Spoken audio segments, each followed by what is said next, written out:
Many of our younger subscribers, regulars and viewers do not really understand Kenyan politics. And one of the reasons for that is that they don't understand the year in which our politics was defined. Indeed, they are not even aware of the dramatic events that unfolded in that very bloody year in the nation called Kenya. And of course, I'm talking about the year 1969. You know, today, many Kenyans are puzzled where we have this siasa ya kumalizana. Yeah? What is siasa ya kumalizana? What does it really mean? How does it affect us today? How does it dictate our very messy politics today? Well, let me give you the best illustration of that.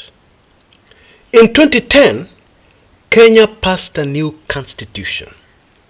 Now, in the run-up to passing that constitution, the concern amongst all those who were involved was to get rid of something in presidential politics they are referring to as a winner-takes-all situation. Very same thing the ill-fated BBI was trying to correct. Now I can already hear somebody shooting back. Chris, what are you talking about? We are democracy. You win an election and you take office. You control everything. Hold your horses. Let me explain. Those many Kenyans, most of them great thinkers, identified that this was indeed a major problem in Kenyan politics.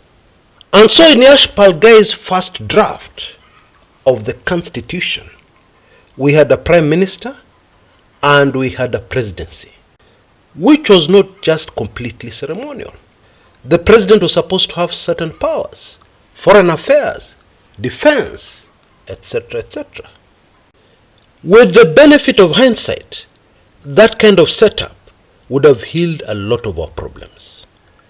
But after the back and forth, because the constitution is a negotiated document, we ended up with a situation where there was no prime minister, but there was a president.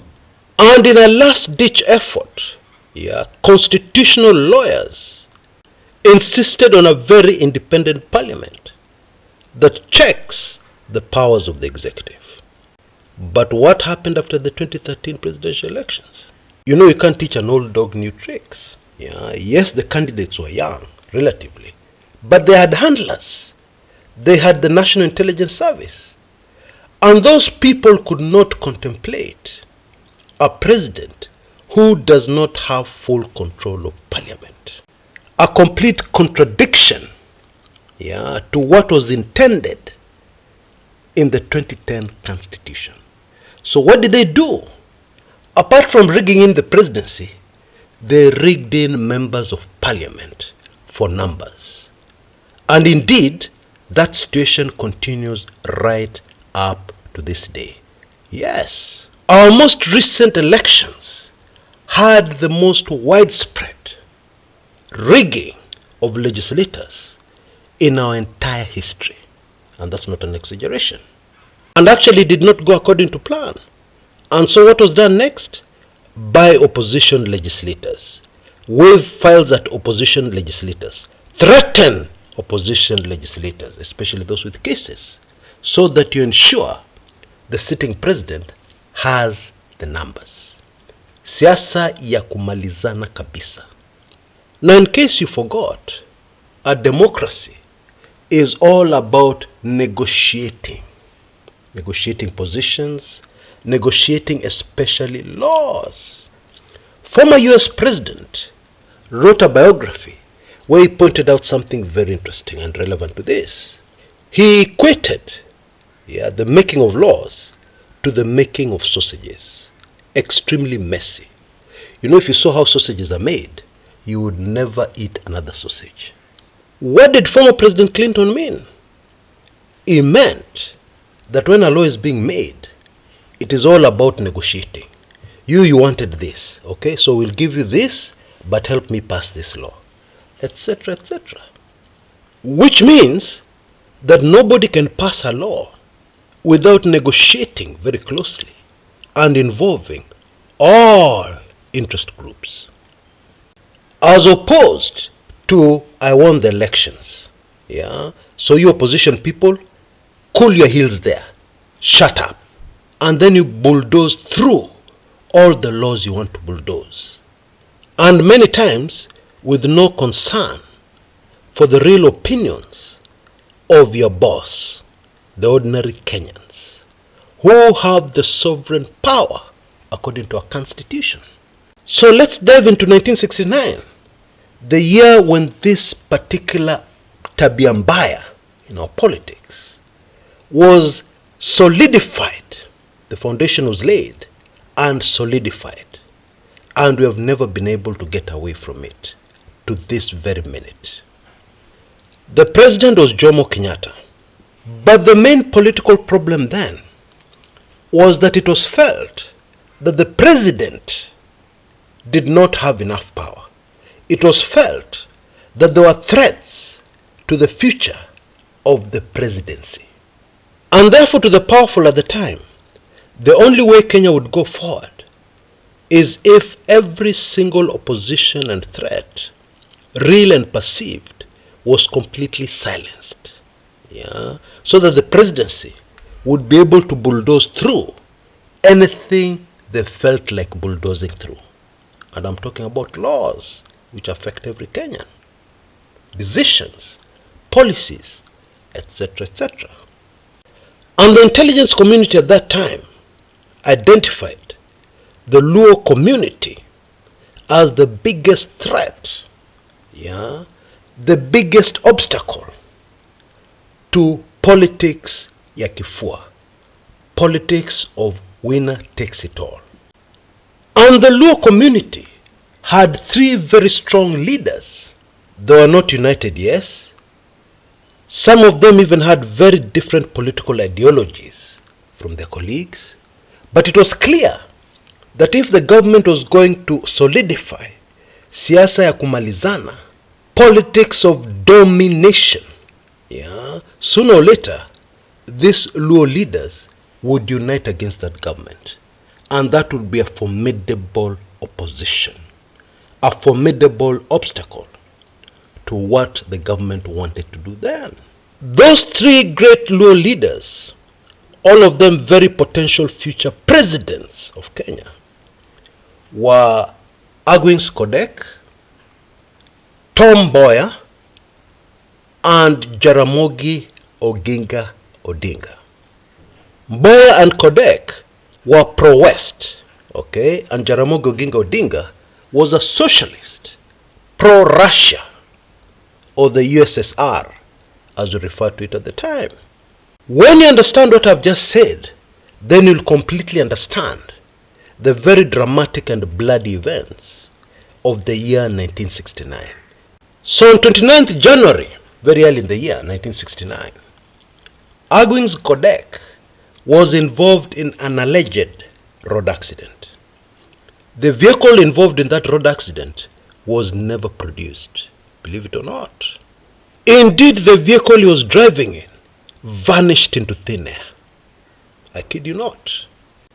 Na hii kitu lazima iliuma Mwai Kibaki sana sana. It affected his conscience. Because one of the first things he did as president when he took over in 2003 was to release government secret documents and information revealing that actually Agwins Kodek did not die from a road accident, but he died from a bullet or bullets from a police issued rifle. Yeah, that information is still available at the Kenya National Archives for those who want to check and confirm.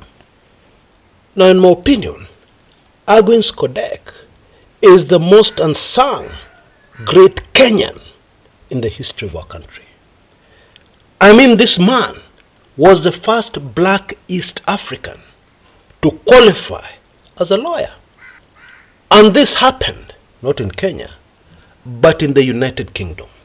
He attended University of St. Andrews and was admitted as a barrister to the prestigious Lincoln Inn.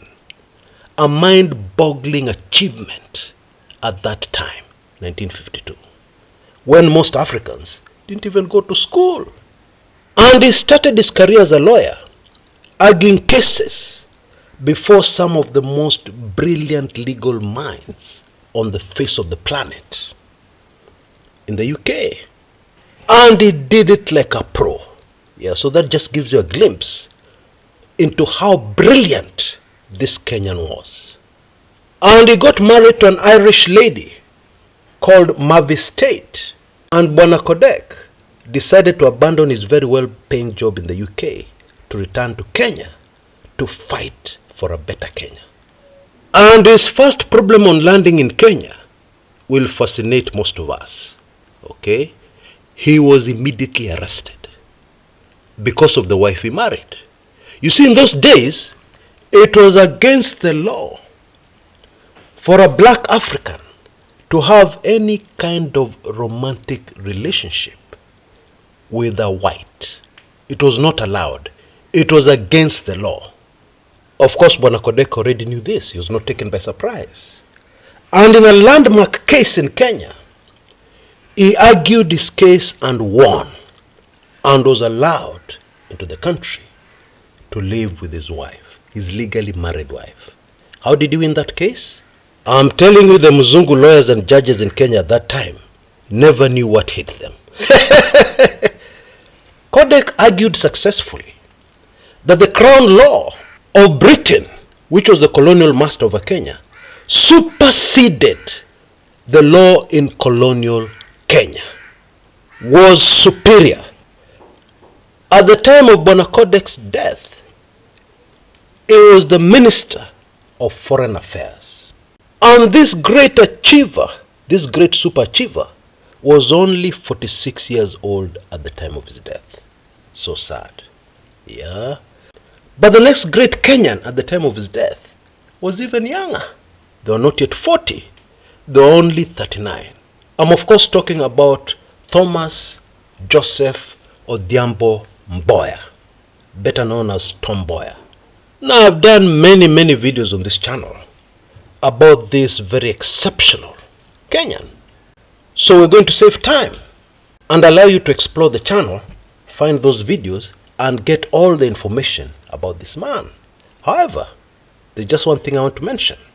Can you imagine a situation where Mzungu has so much faith in an African, is so impressed with an African, feels an African is so great, that they decide that when they leave this earth, they must be buried next to that African, wherever that African is buried? That was precisely the case with Mboya. An American called William Shyman, who was more than just a close friend to Mboya, insisted, left it in his will, ensured that he would be buried in Kenya. And so over 40 years later, after the demise of Mboya, the body of American William Shyman was flown in all the way from the United States of America, landed in Nairobi, went through the pothole roads of the country called Kenya, crossed the Lake Victoria, and landed at Rusinga Island, and was buried right next to Mboya. That happened in 1999. Shyman was 72 years old, and he succumbed to kidney failure. I think that is a good way of summarizing the life of huyu mtu alikuwa anaitwa Mboya. Huyu alikuwa mtu aina gani? And July 4th is just around the corner. We're just about to mark the anniversary of the passing on of this great Kenyan. On the streets of Nairobi, to be precise, what is today Moi Avenue, at around lunchtime on a Saturday, 4th July 1969. Siasa ya kumalizana kabisa. But of all the events of 1969, oh gosh, of all the events of that year, and this normally makes me get emotional, were the events of 25th October 1969, the Kisumu massacre. You see, Jaramogi Oginga Odinga was a very close friend with Jomo Kenyatta. And therefore it was decided, instead of kumaliza kabisa, he would be finished politically. And that is why the saddest thing about October 25th, 1969 was that it was all a setup. A setup that resulted in the deaths of so many innocent Kenyans, including children, innocent children. Unauliza watoto nini? Who had come to innocently entertain the visiting President of the Republic of Kenya, Jomo Kenyatta. And there's too much evidence that it was a setup, including some information I'm about to share with you, which is not in the public domain. Before the presidential motorcade arrived in Kisumu on that fateful day, the president had lunch in Kakamega. Yeah, Kakamega is about 45 minutes to 1 hour, yeah, to reach Kisumu. Very close. And the president had lunch at what is today Kakamega Golf Club. I think those days it was Kakamega Sports Club or something like that. I don't quite remember. What my late political lecturer told me, it was called. And as the policeman in charge of Western Province at the time, my late political lecturer was there at that lunch. And what immediately caught his attention is that Jomo looked nervous, which was not normal for those who knew him. And this was confirmed a few minutes later, because when everybody sat down for lunch, the president just took 2 spoons of his soup, pushed it aside, and stood up. Lunch was over. Imagine a state lunch that takes less than a minute. And that meant that lunch was also over for my political lecturer, yeah, which I had really been looking forward to.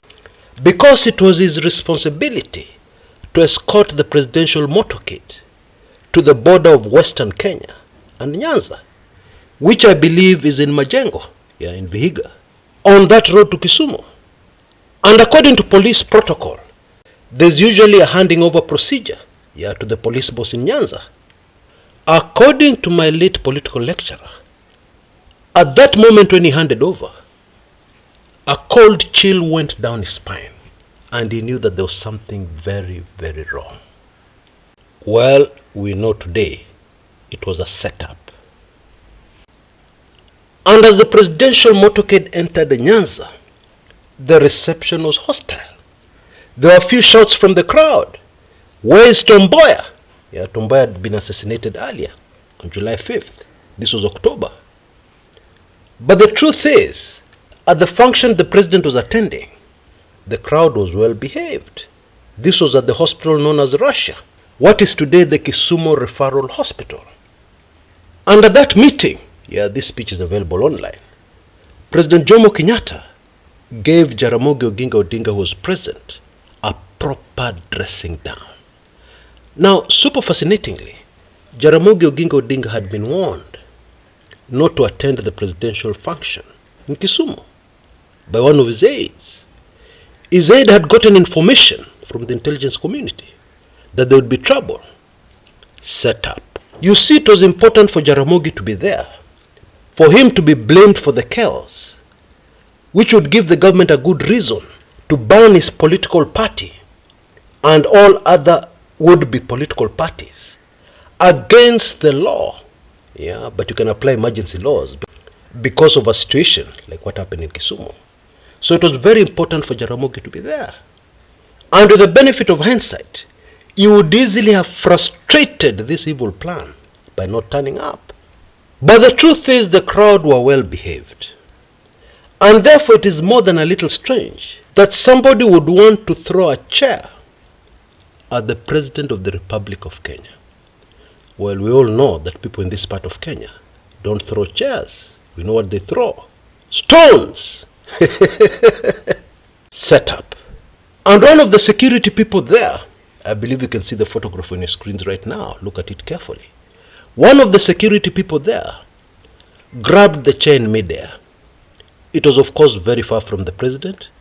There was no danger to the president, but this was the signal in this setup, because what happened next was pandemonium and loss of innocent lives.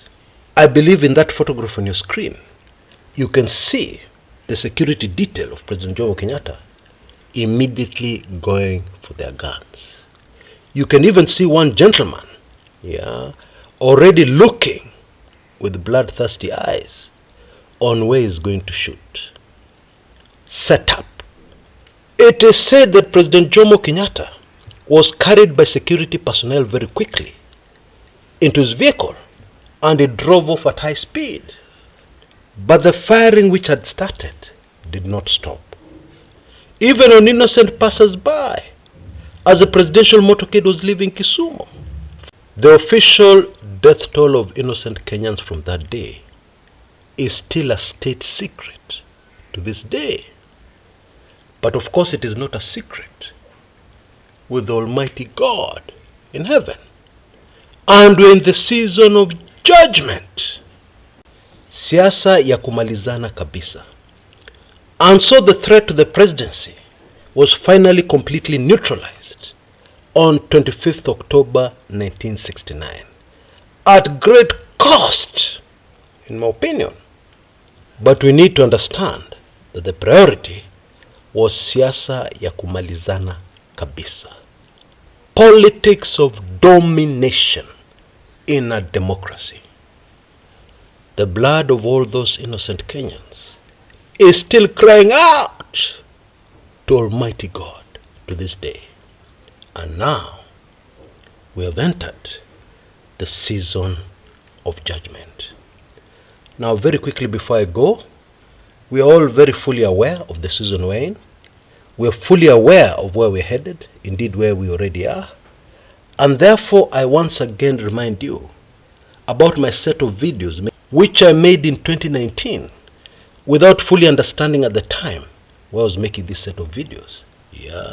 That will help you to navigate through the very hard times we're going to face. Mambo bado. Unfortunately, that's the bad news. Although it's obvious, it's very clear for anybody to see. And you can see on your screens right now my special offer for it. Please take full advantage of it. Please make that investment. I promise you, you will never ever regret it. Okay? And then of course there's the latest weekly intelligence briefings, number 110. I believe you can see details on your screens right now. That is a WIB, in my opinion, you should not miss. Hata kama mambo ni mbaya sana, take a temporary 3-month subscription. And then you'll have all the WIBs, including this one, number 110. Okay? I really look forward to seeing you on the other side in my amazing, highly sensitive information weekly intelligence briefings. All for a better Kenya. But as we fight for a better Kenya, it is critical to understand where we're coming from and why things are the way they are today. Until next time, this is Chris Kumekucha.